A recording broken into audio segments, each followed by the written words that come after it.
Alrighty, guys, welcome back. It's your boy EQ, and up next we have Drake's hidden diss in his Iceman stream. I already know this is going to be MJ Duncan and Space Jam level reaching, but I do love me some conspiracy theories, and I find it quite amusing the levels of egregious narrative spinning that some of the OVOI cult members will attempt. Gold medals in the mental gymnastics, I say, probably the only gold medal they'll be receiving anytime soon. The guy in this video is attempting to connect this to Pusha T and the Clipse, and that beef was prematurely ended due to some behind-the-scenes interference, with Drake allegedly going to the executives directly and having them censor Pusha's music. But Drake definitely did not fare well in that beef either, with Pusha T being the one that revealed that Drake was allegedly hiding the fact that he had a son.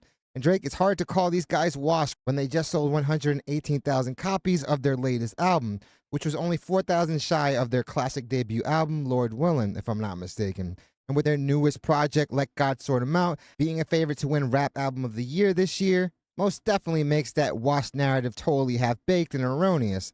Doesn't look like you've learned the first time, but you gotta stop poking the bear because you can't afford a repeat of that again. And if you're gonna say anything, say it with your chest. Because as a guy that's recorded a lot of people throughout their career, I've been signed for, I wanna say, going on 5 years now as a music producer, you can hear when somebody doesn't sound confident, just like you can hear when somebody's reading something off a piece of paper or their heart just isn't into it. You can hear the energy. A lot of times you can even hear which way somebody's bopping when you're listening to a record. So that's definitely something that's very, very telling. Because he doesn't sound very confident in those songs. But enough dilly-dallying, let's jump right into the clip where we have Drake's hidden diss in the Iceman stream. Again, guys, let me know in the comments how much of a reach you guys think this is. That's just how I feel. Yeah. I want you to pay attention to this license plate because it seems like random numbers and letters when it's actually not. Pay attention to the VA. What's that short for? The state abbreviation of Virginia. Who just so happens to be from Virginia? Pusha T. And also Pharrell. Who just had shots at Drake on their recent album? Clipse and Pusha T. And on this same song, Drake is talking about washed up rappers. He's talking about old rappers who were rusty. Now pay attention. Honestly, a lot of people could probably say the same thing about him, with Drake not having had a #1 stay at #1 for longer than a week since like 2018.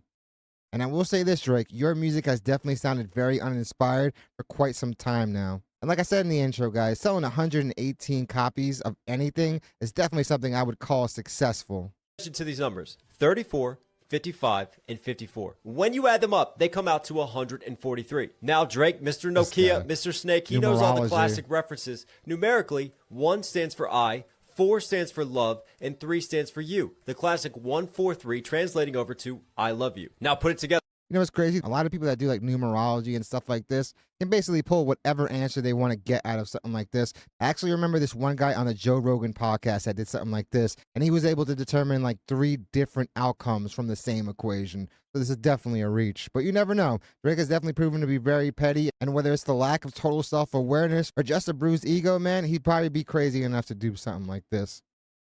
I love you, Virginia. I can't help but feel like Drake is trolling the home state of Clipse, but also Pusha T's wife is named Virginia Williams, and the beef continues. That's just how I feel, know, man. Yeah. I want you to pay attention to.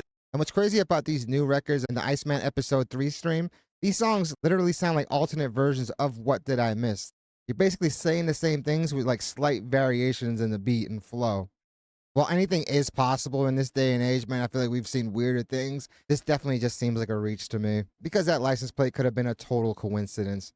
Let's look at some of these comments because I know they're going to be hilarious. Lord Jesus, Drake too cerebral. If he was that cerebral, the past year and a half would have been very, very different. Obviously another cult member. That's 1 vote for reach. Over here we have, please don't turn into Kendrick fans, LOL. It's not that deep. But the problem with that statement is that usually it is for Kendrick Lamar because the guy is a fan of double and triple entendres, whether it's lyrically or imagery-wise. Also, 143 Rolexes in his collection. But I was just saying about all that numerology crap. At the end of the day, man, you could have 5 different people come up with 5 very distinct answers. Alrighty, guys, up next we have, they're deciphering art over here. Finally, Drake fans are looking for context clues. Fucking losers. But just to be frank, guys, the cult of the OVOites have already shown us multiple times that they're not the biggest fans of facts and logic when it comes to presenting their arguments. Please, you should stop this. And these are his members, and it's definitely because this is a reach. Is this that Knox Hill guy? Reach of the damn century? So yeah, guys, the common sentiment is that this is a huge reach. Just like Josh is stating over here. People would be examining the license plates of every single car that drove by to spell out a word or become a puzzle. And while I definitely think this is a reach, Drake kind of seems like the type of person that would see something like this online and co-opt that and try to present it like he was doing that intentionally. But this numerology stuff is like when you look up at a cloud with a group of friends and you guys each have a different interpretation of what a cloud looks like. Fuck out of here, man. All right. LMAO. Nah, reach. Again, man. Thank you so much for the Michael Jordan reference, fam. Very fitting that they used this gift. But yeah, guys, this is just another reach. I think the guy is literally just grasping at straws because more than likely that was a total coincidence. Most of the metaphors and imagery that Drake was using in that stream were definitely very surface level and pretty easy to decipher. So if he did something like this, it's obviously very off brand with the way Drake has moved over the past year and a half. And honestly, calling Clipse washed, especially after the year they've had, producing probably one of the best rollouts we've seen in a very long time, couldn't be any further from the case, man. So that's just erroneous, man. That album is probably the favorite to win Rap Album of the Year at the Grammys. The sales of that album are very comparable, obviously almost identical to the sales of their debut classic album. So to say that they're washed when they're literally having the same results, it's definitely something that's going to torpedo that narrative. But definitely let me know what you guys think of this observation. I honestly think it's ludicrous, but who knows, man? We've seen weirder. But Drake really hasn't proven to be capable of doing something like this.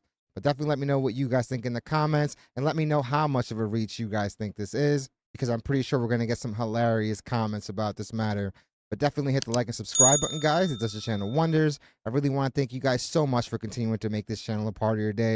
It honestly means the world to me, and all the love and support that you guys continue to show this channel on a daily is honestly overwhelming and probably the biggest reason why I make these videos. A big shout out to all those that have been joining YouTube memberships.